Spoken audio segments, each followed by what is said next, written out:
Hello everyone. आज इस video में जो कॉन्सेप्ट हम डिस्कस करेंगे वो है law of equi marginal utility, जिसे गूसन सेकंड लॉ भी कहते हैं। गूसन का जो फर्स्ट लॉ था which was law of diminishing marginal utility, इसे हम ऑलरेडी बहुत डिटेल डिस्कस कर चुके हैं प्रीवियस वीडियो में। लिंक डिस्क्रिप्शन में मेंशन कर रही हूँ, वहां से आप लोग चेक कर सकते हैं।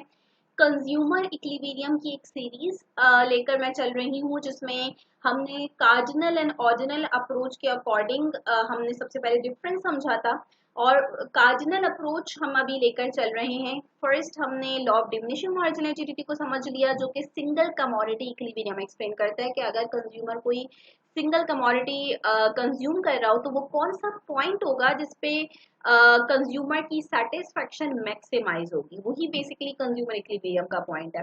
अब हम देख रहे हैं कि क्योंकि रियल वर्ल्ड में कभी भी कोई भी कंज्यूमर अपनी इनकम इंटायरली किसी सिंगल कमोडिटी पे स्पेंड नहीं करता। हमारे पास मल्टीपल कमोडिटीज होती हैं और हम अपनी इनकम को एलोकेट कर रहे होते हैं उन डिफरेंट कमोडिटीज में। इसी वजह से ये जो सेकेंड लॉ है ये बहुत इंपॉर्टेंट है, क्योंकि ये एलोकेशन बता रहा होता है कि आप अपनी इनकम को किस तरह डिफरेंट कमोडिटीज में एलोकेट करते हैं जिससे आपकी सेटिस्फेक्शन मैक्सिमाइज होती है। तो कंज्यूमर इक्विलिब्रियम हम देख रहे हैं in case of two commodity, क्योंकि अगर टू कमोडिटी इक्विलिब्रियम क्लियर हो जाएगा तो more than two commodity equilibrium को भी समझना मुश्किल नहीं होगा। तो चलें लॉ ऑफ इक्वी को समझते हैं।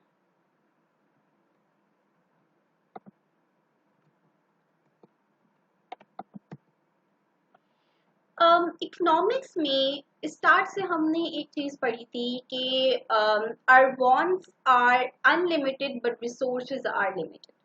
तो ये हमने scarcity, economics is all about scarcity, हमने पढ़ा था भाई हमारे पास लिमिटेड रिसोर्सेज हैं, इसी वजह से हम हर इंडिविजुअल, हर रैशनल पर्सन चाहता है कि अपनी उन लिमिटेड रिसोर्सेज को इस तरह यूज करे, यूटिलाइज करे कि उससे मैक्सिमम सेटिस्फेक्शन हासिल कर सके। तो क्योंकि हमारे पास लिमिटेड इनकम होती है तो हमारी जो वांट्स होती हैं हम उसको देखते हैं कि हमारी मोस्ट अर्जेंट वांट कौन सी है, सबसे इंपॉर्टेंट वांट कौन सी है, उसको हम पहले फुलफिल करने की कोशिश करते हैं, क्योंकि हम अपनी इनकम को जितना मर्जी चाहे जिस कमोडिटी पे स्पेंड नहीं कर सकते। लिमिटेड इनकम की कंस्ट्रेंट हमारे पास होता है। तो आप लोगों ने ये फील किया होगा कि जब हम फॉर एग्जांपल शॉपिंग करने को जाते हैं तो हम जब ये अपने माइंड में ये सोच रहे होते हैं कि नहीं इस कमोडिटी के कुछ यूनिट्स और परचेज कर लेने चाहिए, या किसी कमोडिटी के बारे में आप सोचते हैं कि इस कमोडिटी के कुछ यूनिट अभी हमें कम परचेज करने चाहिए। तो बेसिकली जब हम ये विंग कर रहे होते हैं ना, ये हम देख रहे होते हैं कि इस कमोडिटी को थोड़ा ज्यादा परचेज करना चाहिए, इस कमोडिटी को थोड़ा कम परचेज करना चाहिए, ये हम किस बेसिस पर कर रहे होते हैं? ये हम अपने माइंड में उन कमोडिटीज से जो हमें यूटिलिटी मिल रही होती है, उन यूटिलिटीज को देखते हुए हम माइंड में ये अपना बेसिकली डिसीजन लेते हैं कि हम किस कमोडिटी को कितना परचेज करना है। फॉर एग्जाम्पल मैं दो कमोडिटी परचेज करने जा रही हूँ, मैंगो और ऑरेंज। तो मैं अपनी माइंड में ये देखूंगी कि मुझे मैंगो से कितनी यूटिलिटी मिल रही है। ठीक है, यूटिलिटी के बेसिस पर आपको जो चीज जितनी ज्यादा पसंद होगी, आपको उससे इतनी ज्यादा सेटिस्फेक्शन मिलती होगी, आप उतना ज्यादा उसको परचेज करना चाहेंगे। लेकिन याद रखिएगा कि लॉ ऑफ इक्वी में law of diminishing marginal utility apply होता है, ये उसी की बेस पर लॉ है। और हमने लॉ ऑफ डिमिनिशिंग में देखा था कि जिस कमोडिटी के जितने ज्यादा हम यूनिट परचेज करते हैं उससे मिलने वाली सेटिस्फेक्शन कम होती जाती है। तो अगर मैं फॉर एग्जाम्पल, क्योंकि हम इकोनॉमिक्स में बिल्कुल सिंपल लेकर चलते हैं, नॉर्मली हम ऐसे नहीं लेते कि हमने एक मैंगो उठाया और देखा कि उससे कितनी सेटिस्फेक्शन मिल रही है, फिर एक ऑरेंज उठाया फिर सोचा कि इससे कितनी सेटिस्फेक्शन मिल रही है। लेकिन इकोनॉमिक्स में अपनी एनालिसिस को सिंपल करने के लिए हम इसी तरह लेकर चलते हैं। तो फॉर एग्जाम्पल समझाने के लिए कि मुझे मैंगो से ज्यादा सेटिस्फेक्शन मिल रही है, तो मैंने फर्स्ट यूनिट मैंगो का जो है वो परचेज करा। उसके बाद मैंने देखा कि मुझे अब ऑरेंज परचेज करना चाहिए या मैंगो परचेज करना चाहिए। तो बेसिकली ये जो मैं डिसीजन ले रही हूँ कि मुझे थोड़े से मैंगो और परचेज कर लेने चाहिए, अगर मैं ये डिसीजन ले रही हूँ, या मैं डिसीजन ले रही हूँ कि मुझे कुछ ऑरेंज परचेज कर लेना चाहिए, मैंगो के कम यूनिट परचेज करने चाहिए, तो ये मैं किस बेसिस पर, हाँ, आप ये डिसीजन ले रहे होते हैं, किस बेसिस पर आप अपने माइंड में ये सोच रहे होते हैं कि किसी पर्टिकुलर कमोडिटी के थोड़े से ज्यादा यूनिट परचेज करने चाहिए या थोड़े कम यूनिट परचेज करने चाहिए। आप उसकी हर एडिशनल यूनिट से जो आपको सेटिस्फेक्शन आप मिल रही है, आप उस सेटिस्फेक्शन को दिमाग में रखते हुए डिसीजन ले रहे होते हैं। बिल्कुल आपके जहन में ये उस वक्त ये नहीं होता कि यहाँ पे लॉ ऑफ इक्वी अप्लाई हो रहा है या मैं लॉ अप्लाई कर रही हूँ, लेकिन आपके अनकॉन्शियसली आप ये डिसीजन मेकिंग ये सब सोचते हुए ही कर रहे होते हैं। तो हमें अभी तक हमने स्टेटमेंट नहीं देखी, लेकिन एक लॉजिक हमें पता चली कि क्योंकि हमारे पास लिमिटेड इनकम है और हमारे पास डिफरेंट कॉम्बिनेशंस अवेलेबल हैं कमोडिटीज के, डिफरेंट कमोडिटीज हम कंज्यूम करना चाहते हैं, तो हम उन कमोडिटीज को किस तरह अपनी इनकम को उन कमोडिटीज पे एलोकेट करते हैं परचेज करने में, कि जिससे ज्यादा इनकम मिलती है हम अपनी इनकम को वहां एलोकेट करते हैं, और फिर जब उसके ज्यादा यूनिट परचेज कर लेते हैं उससे सेटिस्फेक्शन आहिस्ता आहिस्ता कम होना स्टार्ट होती है, तो हम अपनी एलोकेशन फिर अपनी इनकम के कुछ को जो है वो दूसरी कमोडिटीज पे स्पेंड कर रहे होते हैं। तो बेसिकली हम एक कमोडिटी को दूसरी कमोडिटी से सब्स्टिट्यूट करते हैं, ठीक है, जिससे ज्यादा आपको सेटिस्फेक्शन मिलेगी वहां अपनी इनकम को एलोकेट करना स्टार्ट करेंगे, और जिससे सेटिस्फेक्शन आपकी कम होती जाएगी वहां से इनकम निकालेंगे और दूसरी कमोडिटी पे स्पेंड करेंगे। ये बेसिकली क्या हो रही है, सब्स्टिट्यूशन हो रही है, आप अपनी इनकम को एक कमोडिटी से दूसरी कमोडिटी पे शिफ्ट कर रहे हैं। और ये सब्स्टिट्यूशन जब तक चलती रहती है जब तक दोनों कमोडिटी से मिलने वाली सेटिस्फेक्शन इक्वल नहीं हो जाती, बैलेंस नहीं हो जाती, तो बेसिकली आप मार्जिनल यूटिलिटीज को इक्वल करने की कोशिश करते हैं, बैलेंस करने की कोशिश करते हैं, और यही हम इस लॉ में समझेंगे। इस सब्स्टिट्यूशन की वजह से इस लॉ का नाम लॉ ऑफ सब्स्टिट्यूशन भी है। इस लॉ के बहुत सारे वेरियस नेम से इसको बोला आप जानते हैं। Law of substitution, law of substitution क्यों कहते हैं, because we substitute the more useful thing for the less useful one.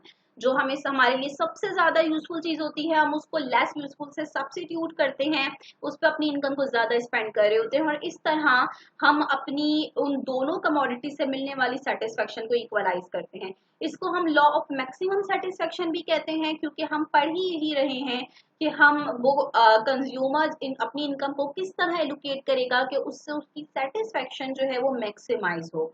और इसको हम law of equi marginal utility भी कहते हैं, क्योंकि सिर्फ वो पॉइंट जहां आपकी दोनों कमोडिटीज से या जितनी भी कमोडिटीज आप स्पेंड कर रहे हैं उससे मिलने वाली मार्जिनल यूटिलिटीज जब इक्वलाइज हो जाती हैं, सिर्फ यही वो पॉइंट होता है जहां कंज्यूमर को मैक्सिमम सेटिस्फेक्शन मिलती है, और ये हम प्रूव करेंगे आज इस वीडियो में। तो अब इसकी कुछ अजम्पशंस देख लेते हैं law of equi marginal utility की। फर्स्ट अजम्पशन हमारे पास आती है जो हम ऑलरेडी बोल भी चुके हैं, डिस्कस कर चुके हैं, कि law of DMU also operates. तो law of diminishing marginal utility base है law of equi marginal utility का। सेकेंड असम्पशन हमारे पास आती है कार्डिनल मेजरमेंट ऑफ यूटिलिटी। ये भी हमें पता है क्योंकि हम कार्डिनल अप्रोच के अकॉर्डिंगली कंज्यूमर इक्विलिब्रियम समझ रहे हैं। कार्डिनल अप्रोच मींस हम यूटिलिटी को मेजरेबल कह रहे हैं और यूटिलिटीज को हम नंबर असाइन कर रहे हैं। Consumer is rational and wants to maximise total satisfaction. Rationality की अजम्पशन आपको तकरीबन हर लॉ में ही मिलेगी कि हम एक ऐसे कंज्यूमर को ले रहे हैं जो कि दिमागी तौर पे बिल्कुल नॉर्मल है और वो अपनी सेटिस्फेक्शन को चाहता है मैक्सिमाइज करना। Then consumer has perfect knowledge of utilities derived from goods. मैं मैंगो कंज्यूम कर रही हूँ, मैंगो का फर्स्ट यूनिट मुझे पता है मुझे मैंगो से कितनी सेटिस्फेक्शन मिल रही है। मैं ऑरेंज के 2 यूनिट्स कंज्यूम कर रही हूँ, मुझे पता है मुझे उससे कितनी सेटिस्फेक्शन मिल रही है। तो कंज्यूमर को जो डिफरेंट कमोडिटीज वो कंज्यूम कर रहा है उससे जो उसको यूटिलिटी मिल रही है उसकी उसको परफेक्ट नॉलेज है। Consumer money income and price of goods are constant. Static analysis है, अभी इसमें हम ना ही इनकम चेंज करेंगे कंज्यूमर की, ना ही प्राइसेस जो है वो कमोडिटीज की चेंज करेंगे, इनको हम कांस्टेंट रख के कंज्यूमर इक्विलिब्रियम को डिटरमिन करेंगे। Consumer has multiple wants. हमने लॉ ऑफ डीएमयू में असम्पशन देखी कि कंज्यूमर की सिंगल वांट है, ठीक है, और सिंगल वांट हमने इक्विलिब्रियम जो है वो वहां पे डिटरमिन किया था। यहाँ हम अज्यूम कर रहे हैं कि कंज्यूमर की मेनी वांट्स हैं, मल्टीपल वांट्स हैं, एक वांट नहीं है और एक सिंगल वांट रियलिस्टिक भी नहीं है। The marginal utility of money is constant, ये वो अजम्पशन है जो कि आप हमने लिमिटेशंस जब देखी थी कार्डिनल अप्रोच की, तो हमने बहुत डिटेल उसमें डिस्कस किया था। अभी शॉर्टली हम इसको इस तरह देख लेते हैं कि मनी की अपनी भी यूटिलिटी होती है, ठीक है ना। एक तो होती है कि आप जब कोई कमोडिटी कंज्यूम करते हैं तो उससे आपको कितनी सेटिस्फेक्शन मिल रही है। दूसरी होती है कि जो आपके पास पैसे हैं उन पैसों की आपके लिए क्या वर्थ है, ठीक है, वर्थ ऑफ अ रुपी, कि आपके पास जो 1 रुपए है फॉर एग्जाम्पल, उसकी कितनी वर्थ है आपके लिए। और ये आप वर्थ कैसे देखते हैं, फॉर एग्जाम्पल आप देखते हैं कि आप उन 1 रुपए से क्या परचेज कर सकते हैं, ठीक है। तो मैं 1 रुपए, क्योंकि हम नॉर्मली 1 रुपए इसी तरह की इकोनॉमिक्स में हम छोटे यूनिट्स पे जो है वो अपना एनालिसिस करते हैं। तो मार्जिनल, इसी वजह से मार्जिनल चेंज बहुत इंपॉर्टेंट है इकोनॉमिक्स में।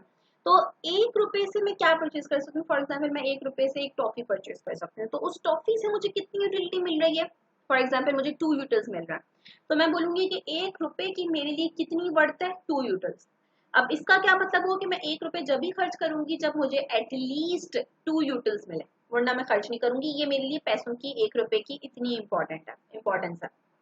तो बेसिकली एमयू ऑफ मनी को कांस्टेंट क्यों कहा गया, क्योंकि इसमें आप ये कहते हो क्योंकि मनी के बेसिस पर ही आप यूटिलिटी का पूरा एनालिसिस कर रहे हो। मनी ही आपकी मेजरिंग रॉड है, तो मेजरिंग रॉड इटसेल्फ चेंज नहीं होनी चाहिए, वरना एनालिसिस जो है वो आपका सही नहीं रहता। तो ऐसा नहीं हो कि कंज्यूमर जब अपनी ज्यादा से ज्यादा इनकम स्पेंड कर दे, उसके पास कम इनकम बच जाए, तो उसके लिए एमयू ऑफ मनी जो है वो इंक्रीज हो जाए, ठीक है। तो ऐसा नहीं होना चाहिए। मार्जिनल यूटिलिटी ऑफ मनी जो है वो थ्रू आउट एनालिसिस आपकी कांस्टेंट रहेगी। मार्जिनल यूटिलिटी ऑफ कमोडिटी आपकी चेंज होगी, डिमिनिश होगी जैसे जैसे आप उसके ज्यादा यूनिट्स कंज्यूम करेंगे, लेकिन एमयू ऑफ मनी आपकी कांस्टेंट रहेगी। ये आपकी एक बहुत इंपॉर्टेंट अजम्पशन है जिसपे कार्डिनल अप्रोच की जितनी भी आपके लॉ है बेस करते हैं। Goods are divisible. देखिए, अगर आप किसी ऐसी कमोडिटी की एग्जांपल यहाँ पे ले रहे हैं, फॉर एग्जांपल ड्यूरेबल गुड्स, जिसमें आप ऑटोमोबाइल्स की एग्जांपल ले रहे हैं, या मैं एग्जांपल ले लूँ टीवी और रेफ्रिजरेटर्स की। अब हम एनालिसिस जब अपना पढ़ेंगे तो आप लोगों को खुद ही ये रियलाइज हो जाएगा कि वो कमोडिटी जिनको आप छोटे यूनिट्स में डिवाइड नहीं कर सकते, उन पे लॉ ऑफ इक्वी को अप्लाई करना बहुत मुश्किल है। तो खाली वो गुड जो कि डिविजिबल हैं, स्मॉल यूनिट्स में वो डिवाइड हो सकते हैं, उन्हीं पे ये लॉ अप्लाई होता है। तो ये भी आपकी एक मेन आपकी अजम्पशन है। चले, अब हम बेसिकली लॉ ऑफ इक्वी की स्टेटमेंट पे आ रहे हैं। अभी तक हमने जो बात करी वो इसकी एक तरह से आपको बेस बनाई मैंने, ठीक है, कि आपको एक अंदाजा हो कि लॉ ऑफ इक्वी की बेस क्या है, ये आपका ये लॉ जो है ये कहता क्या है। अच्छा, अब ये लॉ जो है अगेन वही बात है कि this law is based on the principle of obtaining maximum satisfaction from a limited income. It explains the behaviour of a consumer when he consumes more than one commodity. ठीक है, तो consumer का behaviour explain कर रहा है कि जब वो एक से ज्यादा कमोडिटी कंज्यूम करता है तो वो किस तरह बिहेव करता है। ये आ गई हमारे पास लॉ ऑफ इक्वी की स्टेटमेंट। तो अब ये लॉ क्या कहता है कि a consumer gets maximum satisfaction. Consumer maximum satisfaction उसको कब मिलती है, when he spends all of his income.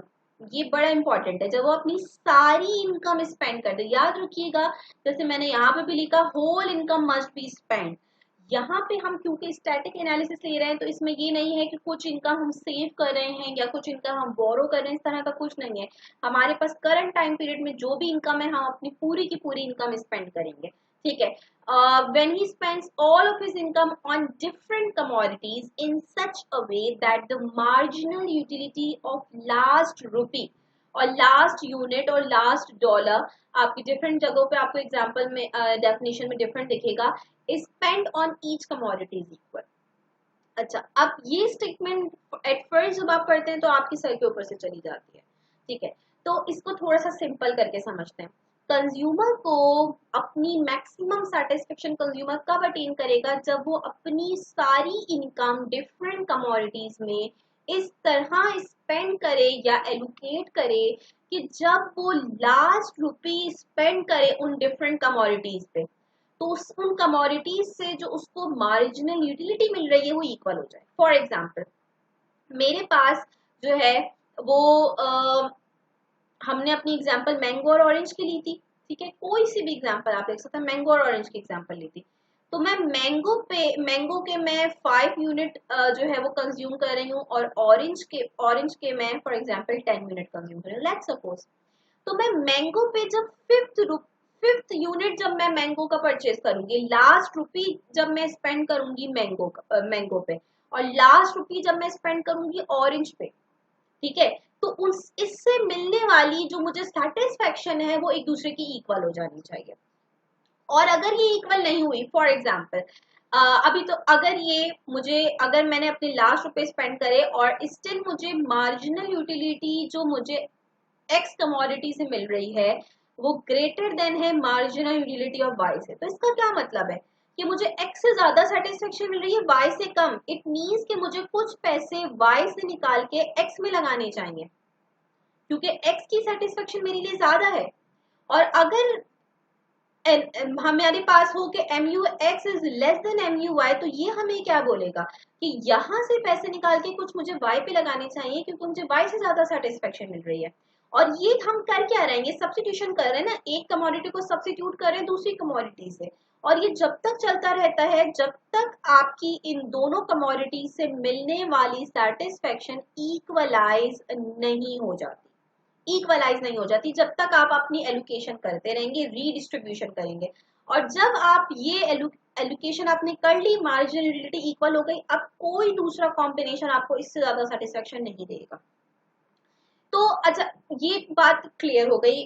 लेकिन ये जो हमने डिवाइडेड बाय पी एक्स और डिवाइडेड बाय प्राइस रेशियो से डिवाइड किया, ये कॉन्सेप्ट क्या है हमारा?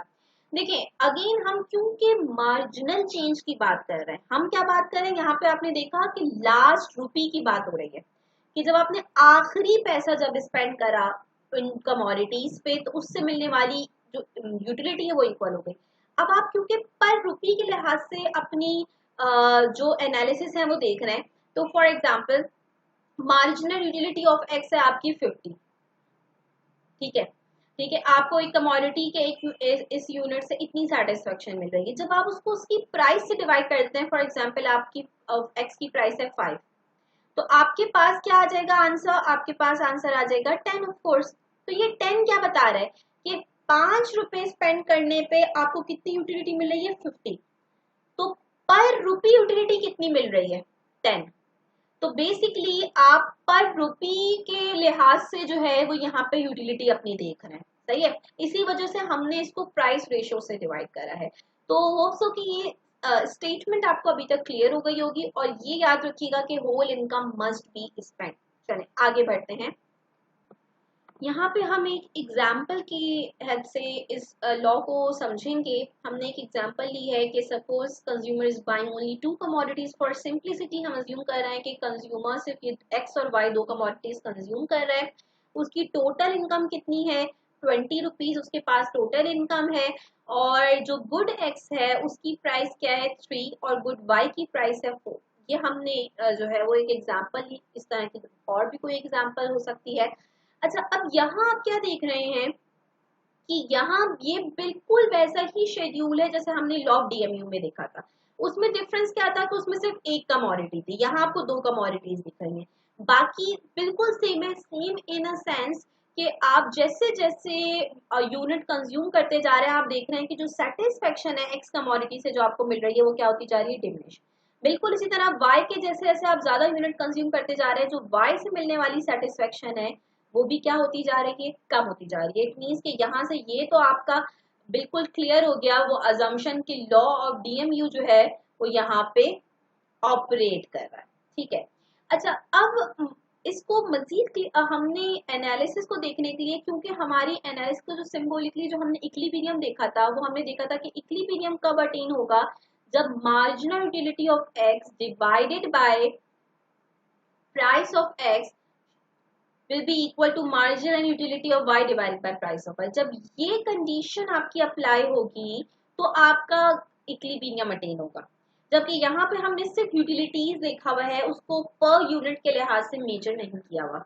इसी वजह से यहाँ पे हमारे पास 2 कॉलम्स और बनेंगे। कौन कौन से? जिसमें पहला कॉलम बनेगा marginal utility of X divided by price of X, और सेकंड कॉलम हमारा बनेगा marginal utility of Y divided by price of Y.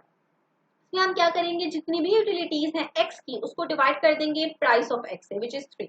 तो ये सब जो है वो आपकी 3 से क्या हो जाएंगी, डिवाइड हो जाएंगी। बिल्कुल इसी तरह y से जो आपको यूटिलिटी मिल रही है उसको हम प्राइस ऑफ y से डिवाइड कर देंगे, विच इज 4।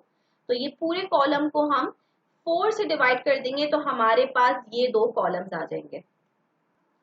तो ये हमारे पास कॉलम आ गया है MUX ओवर PX और MUY ओवर PY का। सिंपली हमने सब पूरे कॉलम को यहाँ इस कॉलम को 3 से डिवाइड कर दिया था, इस कॉलम को 4 से डिवाइड कर दिया था, तो हमारे पास ये कॉलम आ गया।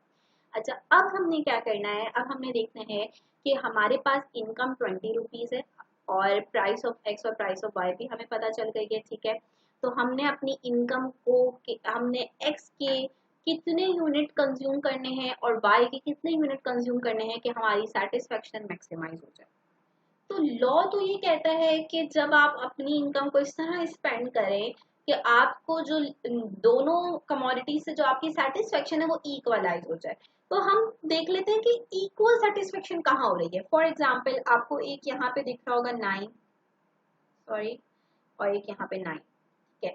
यानी एक कॉम्बिनेशन आपको ये क्या बता रहा है कि अगर आप x के 3 यूनिट्स कंज्यूम करते हैं और y के 1 यूनिट कंज्यूम करते हैं तो आपकी जो इन दोनों से जो मिलने वाली सेटिस्फेक्शन है वो आपकी इक्वलाइज हो रही है, वो है और 9, ठीक है।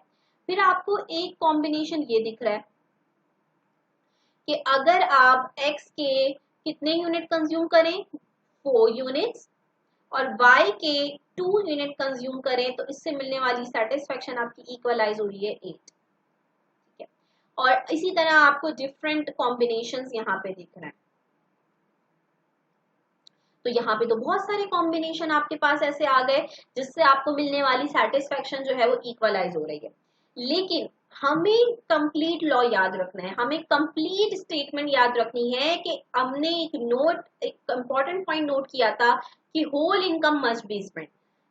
वो कॉम्बिनेशन जिसमें आपकी सारी इनकम स्पेंड हो रही हो, और अगर कोई ऐसा कॉम्बिनेशन है जिसमें आपकी इनकम, उसके लिए आपको ज्यादा इनकम चाहिए जबकि आपके पास कम इनकम है, तो वो कॉम्बिनेशन तो आपके लिए अवेलेबल ही नहीं है, ठीक है। वो तो फीजिबल ही नहीं है आपके लिए कि आप उसको कंज्यूम कर सकें। तो हमें कॉम्बिनेशंस में ये भी देखना है, सिर्फ ये नहीं देखना कि जहां मार्जिन यूटिलिटी इक्वल हो रही हो वो कॉम्बिनेशन हम अटेन कर लेंगे। हमें ये भी देखना है कि हमारी इनकम में वो कॉम्बिनेशन अवेलेबल है या नहीं अवेलेबल है। तो यहाँ पे हमने कुछ कॉम्बिनेशंस देखे हैं कि ये सारे कॉम्बिनेशंस जहाँ इक्वलाइज हो रही है, क्या ये हमारे एक्सपेंडिचर्स के अंदर आते भी हैं या नहीं आते। फॉर एग्जाम्पल हमने देखा कि जब आप 4 unit of X and 2 units of Y consume कर रहे हैं तो यूटिलिटीज इक्वलाइज हो रही है। तो हमने जब ये कॉम्बिनेशन देखा 4 यूनिट्स ऑफ एक्स और 2 यूनिट्स ऑफ वाई का, तो हमारे टोटल एक्सपेंडिचर आया 20। कैसे आया, क्योंकि एक्स की क्या प्राइस थी 3, एक्स की क्या प्राइस थी 3, तो 4 मल्टीप्लाई बाय 3 12, यानी एक्स पे टोटल एक्सपेंडिचर आपका कितना आ रहा है 12। वाई के अगर आप 2 यूनिट्स कंज्यूम कर रहे हैं, पर यूनिट प्राइस क्या है 4, तो 4 मल्टीप्लाई बाय 2 सिंपली 8।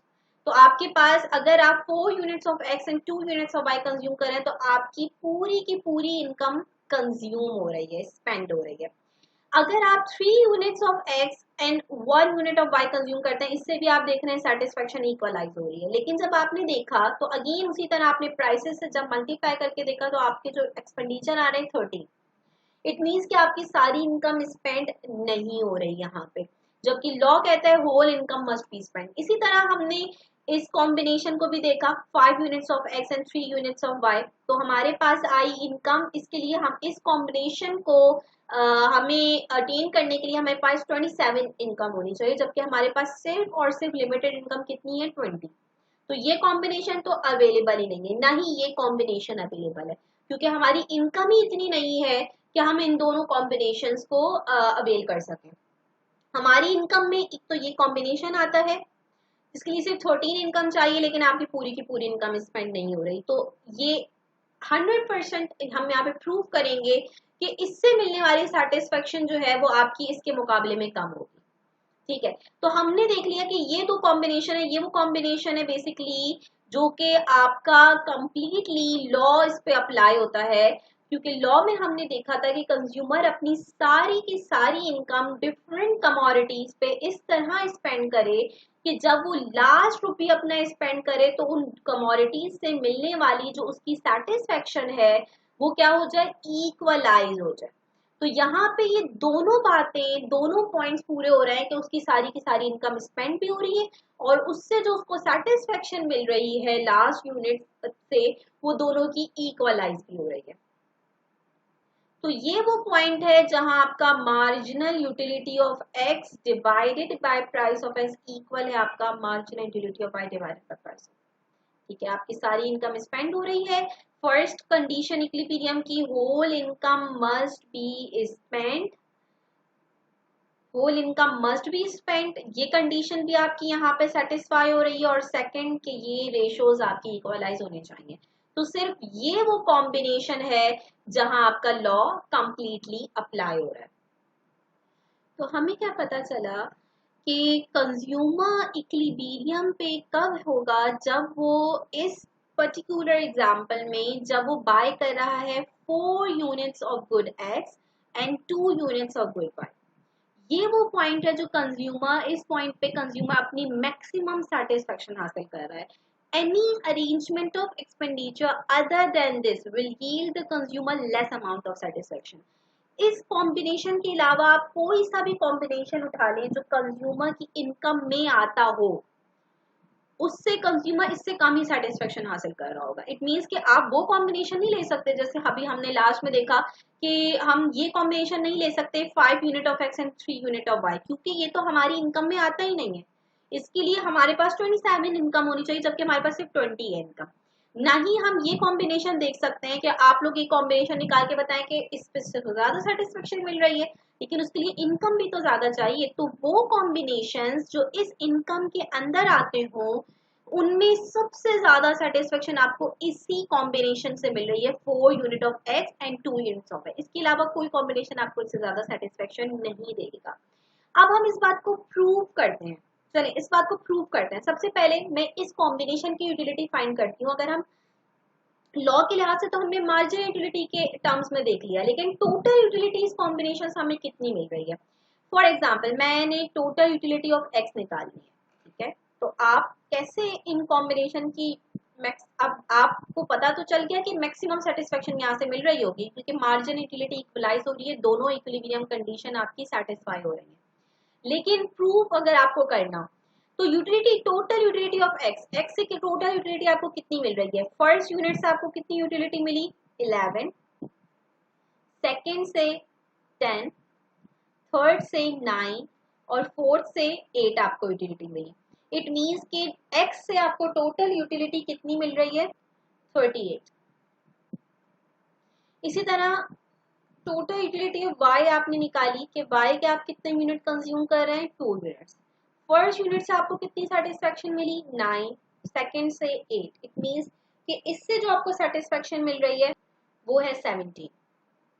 तो आपको इन दोनों कॉम्बिनेशन से टोटल यूटिलिटी कितनी मिली, total utility of both the goods will be 38 plus 17 which is 55। तो अगर आप x के 4 यूनिट्स और y के 2 यूनिट्स कंज्यूम करेंगे तो आपको टोटल कितनी यूटिलिटी मिलेगी, 55, विच इज मैक्सिमम। क्यों मैक्सिमम है, क्योंकि हम कोई दूसरा कॉम्बिनेशन उठाते हैं, हम ये कॉम्बिनेशन आते हैं जो हमारी इनकम में आता है, हम अपनी इनकम में रहते हुए इस कॉम्बिनेशन को अवेल कर सकते हैं, 3 units of x and 1 unit of y। अब हमने सिंपली यहाँ पे क्या करना है, सिंपल आप इसको हम ऐसा कर देते हैं कि 3 यूनिट्स ऑफ एक्स अब हम कंज्यूम कर रहे हैं, तो 4th यूनिट तो आप कंज्यूम ही नहीं कर रहे हैं, ठीक है। और 3 यूनिट से 11 प्लस 10 प्लस 9, 3 यूनिट्स आप इसके कंज्यूम कर रहे हैं, वाई के आप सिर्फ 1 यूनिट कंज्यूम कर रहे हैं। इट मींस हमारी यूटिलिटी आप खुद देखेंगे कि इस रीडिस्ट्रीब्यूशन से कम हो जाएगी। तो 11 प्लस 10 प्लस 9 सिंपल आपके 30 हो गया, और 30 प्लस 9 आपके पास 39 हो गया। तो आपको क्या पता चला कि इस कॉम्बिनेशन से आपको यूटिलिटी कितनी मिल रही है, सिर्फ 39, जबकि इस कॉम्बिनेशन से आपको यूटिलिटी कितनी मिल रही थी, 55। इट मींस कि अदर देन दिस कॉम्बिनेशन कोई भी आपको ज्यादा सेटिस्फेक्शन नहीं देगा। सिर्फ ये वो कॉम्बिनेशन है जो आप अपनी इनकम में रहते हुए अपनी, अगर ये कॉम्बिनेशन कंज्यूम करते हैं तो इससे आपकी सेटिस्फेक्शन मैक्सिमाइज होगी। तो this is simply the whole law कि आपने अपनी इनकम को, लिमिटेड इनकम को इस तरह डिफरेंट गुड्स में स्पेंड करना है, एलोकेट करना है कि आपकी सेटिस्फेक्शन मैक्सिमाइज हो जाए। उम्मीद है कि लॉ क्लियर हो गया होगा। अगर लॉ क्लियर हुआ हो तो वीडियो को लाइक जरूर कीजिएगा, चैनल को सब्सक्राइब कीजिएगा अगर आप न्यू हैं इस चैनल पे। Thank you so much.